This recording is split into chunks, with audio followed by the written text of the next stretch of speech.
I saw someone on a social media page asking for DM advice, stating their group was all new players and they didn't think these players were making good use of their skills, believing they should be more engaged in the game by asking to make skill checks. Furthermore, that dungeon master wanted to know if it was okay to coach the players and by how much, essentially telling them what to do, prodding them into action, asking them specifically if they want to make such and such skill checks to do such and such things, which in the DM's mind seemed obvious, and to that DM's thinking, any experienced player would pick up on with their benefit of knowing the rules. What I saw in the responses was a lot of people talking about rules and dice rolls, who can ask for what and when, etc. And I think they missed the real issue. Frankly, I think the problem in such cases is less about the players and more about the DM. The DM isn't giving them enough to work off of. This video isn't going to be breaking any new ground for experienced game masters, and it all seems very obvious. But after reading a lengthy online discussion about it, I started to wonder how something which in my opinion seems incredibly obvious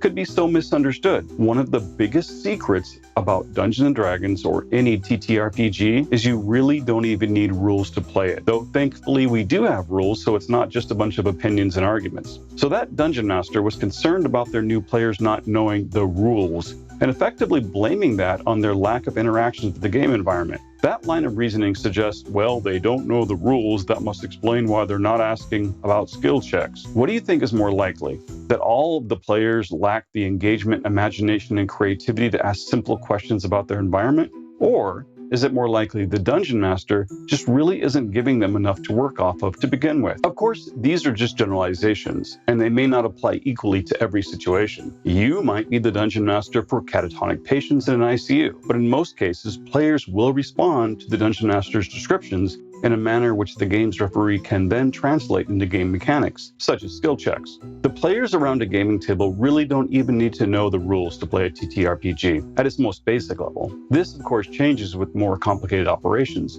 such as spellcasting. The new players just need to make decisions based on the information given to them by the Dungeon Master. The Dungeon Master is the eyes and ears of the players. Here's a very simple explanation. I know what a door is. You know what a door is. These players all know what a door is. You don't need to explain much to anyone about a door. Dungeon Master says, you see a door. What do? The players respond, I want to walk through it. Why would any player ask for anything more? The game's referee just gave them no reason to even be remotely curious about the door. The players could have continued asking questions about the door, but frankly, if there was anything at all even remotely special about it, that should have been included with the door's description. And that might then play out like this. Dungeon Master says, you see a mysterious door with strange glowing runic carvings around it. What do? So the Dungeon Master did just call for a more complicated set of actions from the players packaged with that description of the door. It is no longer just a door. It is a unique door screaming, hey dummies, you need to look closer at this. And with that more colorful description, a player might respond in several predictable ways. For example, I open the door and walk through it. Or, I look carefully at the door. Is it locked? Does it appear to be trapped? Or, I look carefully at the glowing runes. The Dungeon Master can then, for example, respond with, you carelessly walked through the trapdoor and you take 100 d6 electoral damage. Again, the DM gave the player enough information to have cautioned the player's action. Or, you do not see any apparent locks or traps on the door, but the runes continue to glow, making it clear magic is at work here. Make an investigation check. Even if the door has no traps, I find it fun to ask players to make rolls anyway, just to keep them guessing. Or the third option, DM instructs the player to roll an Arcana check. The player's stated action was translated by the DM into a dice roll. So what you're seeing here is that if players aren't getting good enough descriptions to begin with, there's no reason to assume they would know to ask for anything. The players are blind without the DM's descriptions. Why ask for a roll when all you said was, you see a person at the bar? What you should have said is, assuming their passive perception is high enough, a suspicious-looking man sitting at a bar seems to be eyeing you from behind his mug. How do you respond? Do you want to ignore him, or do you have something else in mind?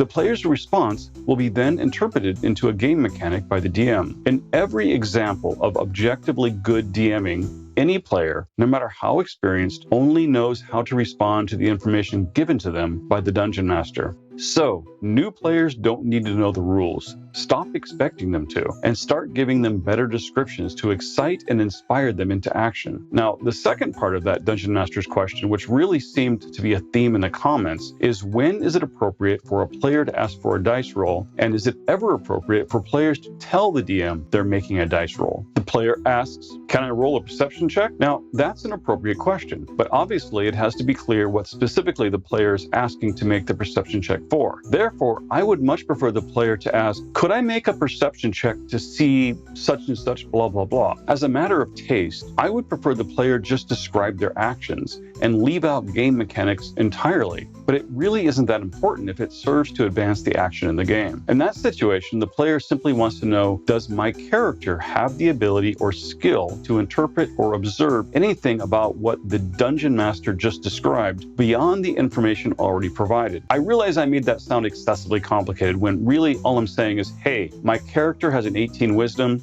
In real life, I do not. I mean, seriously, people, some of my life choices prove this. But does my character notice anything I, the player, am not considering, or you, the DM, has not already explained? So yeah, it's completely appropriate for a player to ask to make a skill check in most situations. Like, can I make a history check to see if I know anything about the name I just heard the DM say? So yes, in many, if not most cases, a player could ask to make a skill check. But can a player just inform the Dungeon Master they're making a skill check, or even worse, roll dice and then inform the Dungeon Master they made a skill check for something? Not cool, super annoying. If you're doing that as a player, you really need to stop doing that, like right now. Now, going back to my original point about all this, you can play any TTRPG without any rules at all, but you can't play a TTRPG without descriptions.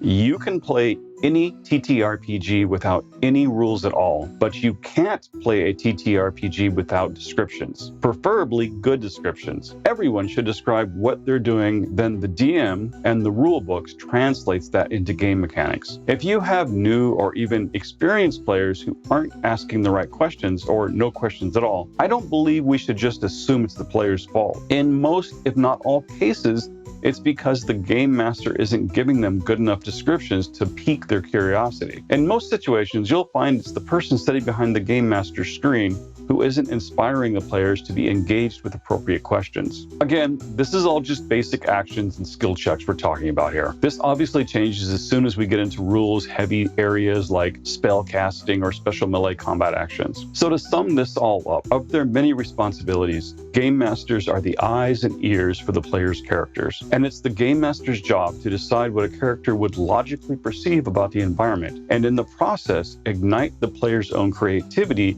and imagination to want to prod and poke deeper. Now, please let me know in the comments what you think. Have you dealt with these situations from both sides of the table? How do you suggest game masters inspire non-responsive players? As always, I'm your host, Atten, here at We Love TTRPGs. Thank you so much for watching. Please like this, and if this is your first time here, don't forget to subscribe and turn on notifications so you don't miss any future uploads. Thanks.